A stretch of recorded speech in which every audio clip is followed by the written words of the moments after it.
श्री शिवाय नमस्तुभ्यम दोस्तों। आप सभी लोग जानते हैं कि नया साल 2024 बहुत जल्द आने वाला है, जिसके लिए दोस्तों नए साल में आप लोगों को कौन से विशेष उपाय करने चाहिए वो हम आपको आज की इस वीडियो में बताने वाले हैं।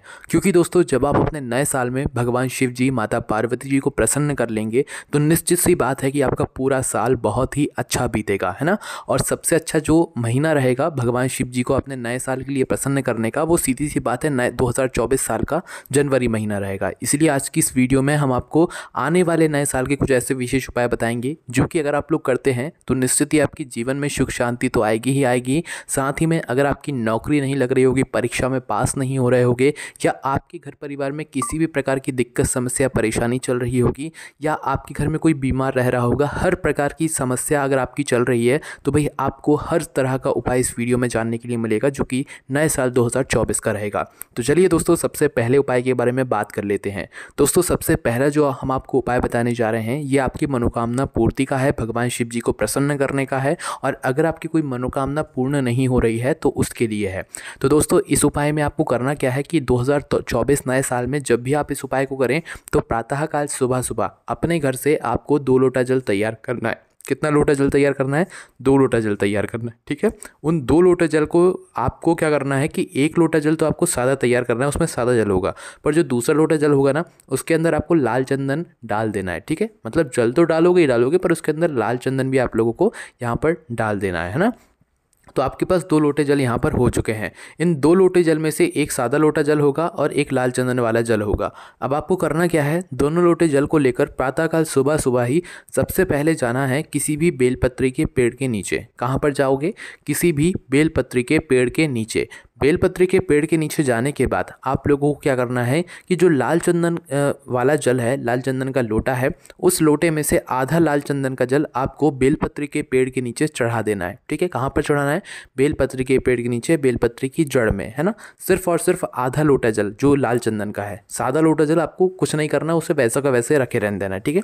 आधा लाल चंदन का जल आपने चढ़ाया, आप इसी बचे हुए आधे लाल चंदन के जल को लेकर सीधा शिव मंदिर में आ जाओ, ठीक है। वहीं बेलपत्री के पेड़ के नीचे से सीधा शिव मंदिर में आ जाओ। शिव मंदिर में आने के बाद शिवलिंग के ऊपर इस आधे लाल चंदन के बचे हुए जल को आप एक धारा से धीरे धीरे करके समर्पित कर दो, मतलब वो आधा बचा हुआ जल चढ़ा दो, ठीक है। जैसे आप लोग ये आधा बचा हुआ जल लाल चंदन का चढ़ा देते हो, उसके बाद जो आप सादा लोटा जल 1 लोटा अलग से रख कर लेकर आए हो, इस पूरे 1 लोटे जल को, सादा जल को आप भगवान शिव जी पर चढ़ा दो इस आधे लोटे लाल चंदन के जल को चढ़ाने के बाद, ठीक है। और जैसे ही आप लोग वो 1 लोटा सादा जल चढ़ा दो तो भगवान से प्रार्थना कर लो, हाथ जोड़ के निवेदन कर लो, आपकी जो भी मनोकामना हो वो बोल दो। भगवान कुछ ना सुन रहे हो लंबे समय से तो वो बोल दो, आपकी निश्चित ही भगवान शिव जी ज़रूर सुनेंगे। और आप ये प्रार्थना ज़रूर करना कि ये हमारा नया साल हमारे लिए बहुत अच्छा हो और आपकी जो भी मनोकामना हो वो इस नए साल में पूर्ण हो जाए, तो आपकी मनोकामना ज़रूर पूर्ण होगी। चलिए दोस्तों अब हम बात करते हैं अगले उपाय के बारे में।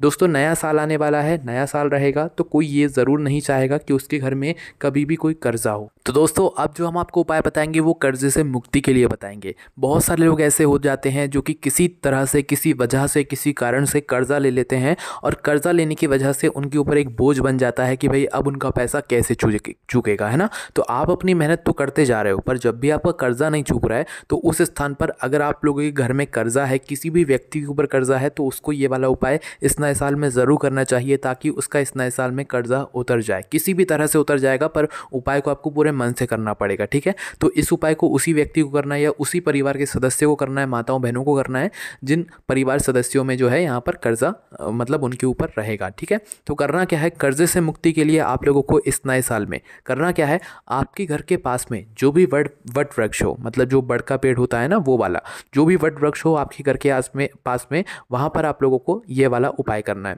इस उपाय को करने के लिए आपको सबसे पहले एक दीपक तैयार करना है। वो दीपक कौन सा होगा? वो दीपक होगा आपका गोलबाती का, ठीक है। कौन सी बाती का? गोलबाती का। और उसके अंदर आप लोग डालोगे शुद्ध देसी गाय का घी, है ना। घी डालने के बाद दोस्तों आप लोगों को एक चीज़ और रखनी है। देखो यहाँ पर आप चाहो तो एक लौंग अकेली रख सकते हो या तो लौंग का जल रख सकते हो। ये उपाय आपको प्रातःकाल सुबह ही करना है, इस बात का भी ध्यान रखना, ठीक है। या तो लौंग अकेली भी रख सकते हो, चाहो तो भाई लौंग का जल भी ले सकते हो। लौंग का जल लेने के लिए 1 लोटा जल के अंदर 1 लौंग डाल देना, वो लौंग का जल बन जाएगा, ठीक है। कोई एक ही चीज़ लेनी, लौंग अकेली ले लो या लौंग का जल ले लो, ठीक है। जो चीज़ आपको अच्छी लगे वो आप लेकर जाना और बड़ वृक्ष के नीचे आप लोग पहुँच जाना। वट वृक्ष के नीचे पहुँचने के बाद क्या करना है, सबसे पहले जो है अगर जो मतलब हमारी लौंग रहेगी उसका अगर आप लोग जल लेकर गए हो तो पहले उसके नीचे वट वृक्ष के नीचे आप वह लौंग का जल चढ़ा दो। ठीक है, जल चढ़ाने के बाद अपना वह दीपक जला दो जो कि आप तैयार करके लेकर गए हो। ठीक है, और अगर आप लोग सादा लौंग लेकर गए हो तो लौंग चढ़ा दो और अपना वह दीपक यहाँ पर जला दो। ठीक है, गोलबाती का दीपक जलाने के बाद आप वट वृक्ष के नीचे बैठ कर ही भगवान शिव जी माता पार्वती जी से प्रार्थना कीजिए कि आपके ऊपर जितना भी कर्जा है या आपके घर परिवार के सदस्य के ऊपर जितना भी कर्जा है वो जल्द से जल्द उतर जाए और भगवान का आशीर्वाद सदैव आपके ऊपर बना रहे। ऐसी आपको उनसे विनती करनी है, प्रार्थना करना है, फिर आप देखिएगा कि आपके कैसे धीरे धीरे करके आपके घर से पूरा कर्जा उतर जाता है। ठीक है, तो दोस्तों ये वाला उपाय भी आप ज़रूर करके देखिएगा। अब दोस्तों बहुत सारे लोगों की चाह होगी कि वो इस नए साल में उनको कोई ना कोई नौकरी मिल जाए या वो कोई इंटरव्यू दे रहे होंगे तो उसमें वो पास हो जाएं, या दोस्तों अगर कोई परीक्षा आपकी हो रही है या आने वाली है 2024 साल में और आप उसमें अच्छे नंबरों से पास होना चाहते हैं तो भाई ये वाला उपाय आपके लिए है। ठीक है, क्योंकि ये उपाय आपकी नौकरी भी लगा देगा, परीक्षा में पास भी करा देगा और आपके आने वाली परीक्षा के लिए आपको अच्छे से सफल भी करा देगा। ठीक है, तो इस उपाय में क्या करना है वो आप लोग ध्यान से सुनो। देखो, इस उपाय को भी उसी व्यक्ति को करना है जिसकी नौकरी नहीं लग रही है, जिसको परीक्षा देना है या जिसका एग्जाम आने वाला है। ठीक है, उसको अपने हाथों से ये वाला उपाय करना है और प्रातःकाल सुबह सुबह करना है। उपाय को करने के लिए सबसे पहली चीज़ आपको लेना है कच्चा दूध। कच्चा दूध क्या होता है आप सभी लोग जानते हो। कच्चा दूध कहने का मतलब है कि ऐसा दूध जिसको गर्म ना किया गया हो, और दूध कौन सा होगा, शुद्ध देसी गाय का दूध, है ना। उस दूध को मात्र आपको निकलवा कर लाना है, उसको गर्म नहीं करना है वरना फिर वो कच्चा दूध नहीं कहलाएगा। तो गर्म आपको उस दूध को नहीं करना है। उस दूध को मात्र लेकर थोड़ा सा मतलब एक गिलास में या किसी भी पात्र में आप थोड़ा सा दूध ले लेना, शुद्ध देसी गाय का दूध, और दूध लेकर काली मिर्ची लेना है आप लोगों को। ठीक है, थोड़ी सी काली मिर्ची लेकर उनको पीस लेना। सादा खड़ी मतलब वैसी काली मिर्ची नहीं डालनी है, थोड़ी सी काली मिर्ची लेकर उनको पीस कर फिर आप लोगों को इस दूध के अंदर डाल देनी है। ठीक है, इस बात का ध्यान रखना, काली मिर्ची को पीस कर इस दूध के अंदर आप लोगों को डाल देनी है। ठीक है, अब देखो ध्यान से सुनना, ये दूध आपका तैयार हो गया है।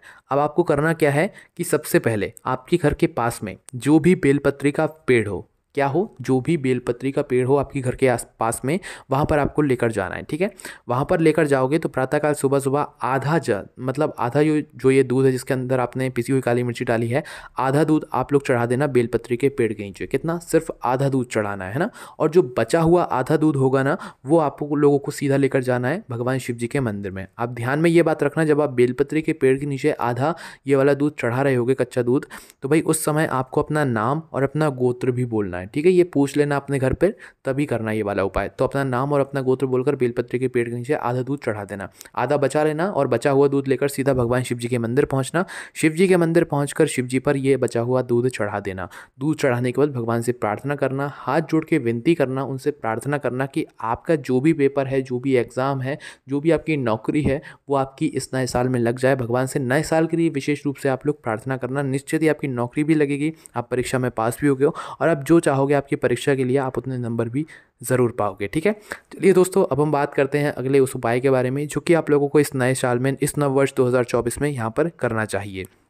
दोस्तों बहुत सारे लोग होते हैं जिनको पेट से जुड़ी हुई समस्याएं होती हैं और वो मतलब यही चाहेंगे वो लोग कि भाई उनका ये नया साल बहुत अच्छा बीते और उनके शरीर में कोई भी रोग और बीमारी ना रहे। तो सबसे ज़्यादा जो बीमारी शुरू होती है वो हमारे पेट से ही शुरू होती है, मतलब हमारे उदर से शुरू होती है। तो ये वाला उपाय एक ऐसा उपाय है जो कि आपकी पेट की सारी मतलब जो भी दुख और समस्या आपके पेट में चलती हो, कोई बीमारी हो, तो भाई उन सबको खत्म कर देगा। या अगर डॉक्टर ने बोल भी दिया है पेट से जुड़ी हुई किसी भी चीज़ का ऑपरेशन करने का, तो भाई उस ऑपरेशन के पहले आप इस नए साल में वाला उपाय कर लेना, आपका कोई ऑपरेशन नहीं होगा और आपकी उधर से जुड़ी हुई समस्या है, पेट से जुड़ी हुई समस्या वैसे ही ठीक हो जाएगी। ठीक है, तो करना क्या है, देखो इस उपाय में सबसे पहली चीज़ आपको एक बेलपत्री की ज़रूरत पड़ेगी। ठीक है, तो एक बेलपत्री आप लेकर तैयार रखना।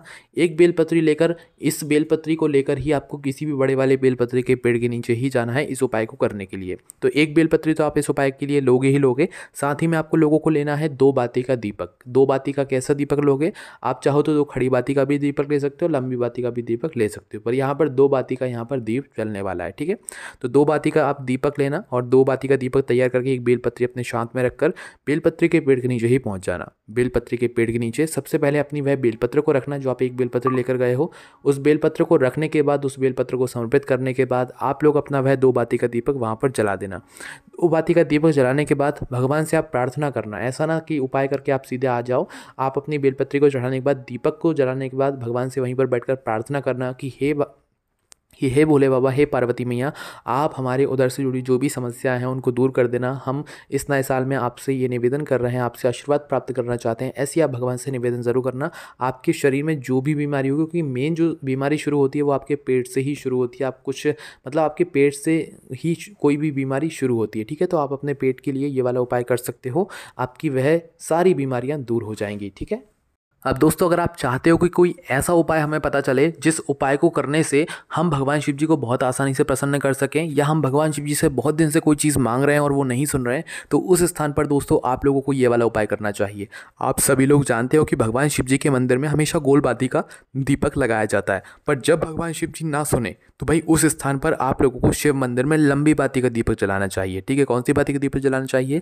लंबी बाती का दीपक जलाना चाहिए, शुद्ध देसी गाय के घी का, है ना। जब भगवान शिव आपकी ना सुन रहे हो तब जाके ये वाला उपाय करना है। गोल बाती की जगह लंबी बाती का दीप जलाकर भगवान से प्रार्थना करके आना है। आपकी निश्चित ही भगवान शिव जरूर सुनेंगे और आपकी मनोकामना को भी पूर्ण जरूर करेंगे। तो दोस्तों, अभी हमने कुछ विशेष उपाय आप लोगों को बता दिए हैं 2024 नए साल के। आने वाली वीडियोस में हम आपको नए साल के बारे में और भी बातें, और भी नियम, और भी बहुत सारे उपाय बताने वाले हैं।